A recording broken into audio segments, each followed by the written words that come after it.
अस्सलाम वालेकुम everyone, welcome back to my kitchen. आज मैं आप सबके साथ आइस कॉफ़ी की रेसिपी शेयर करने वाली हूँ, जिसको बनाने के लिए हमें सिर्फ 2 मिनट्स चाहिए और ये बहुत मज़े की बनती है। गर्मियों के मौसम में ये बहुत अच्छी रहती है। जिनको कॉफ़ी बहुत पसंद है उनके लिए गर्मियों में ये बहुत अच्छी ड्रिंक है। आइस कॉफ़ी बनाना बेहद इजी है। इसको बनाने के लिए यहाँ पे मैंने लिया है 1 tablespoon instant coffee, white sugar अपने टेस्ट के मुताबिक आप कम या ज़्यादा कर सकते हैं। यहाँ पे मैंने थोड़ा सा वार्म वाटर ऐड किया है ताकि शुगर और कॉफ़ी जो है वो डिज़ोल्व हो जाए पानी के अंदर, एक अच्छा सा मिक्सचर बन जाए। और अब मैं इसके अंदर ठंडा पानी डाल दूँगी।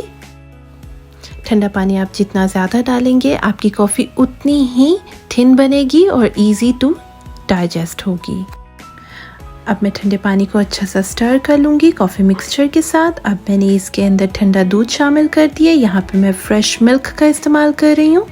आप अपनी मर्ज़ी के मुताबिक कोई सा भी फ्लेवर मिल्क इस्तेमाल कर सकते हैं। अब मैंने इसके अंदर आइस क्यूब्स शामिल कर दिए हैं और अल्हम्दुलिल्लाह हमारी आइस कॉफ़ी बिल्कुल तैयार हो चुकी है। अगर आपको मेरी आज की रेसिपी अच्छी लगी है तो please like, share and subscribe. मैं इंशाल्लाह आपसे नेक्स्ट वीडियो में मुलाकात करूँगी एक नई रेसिपी के साथ। अल्लाह हाफ़िज़।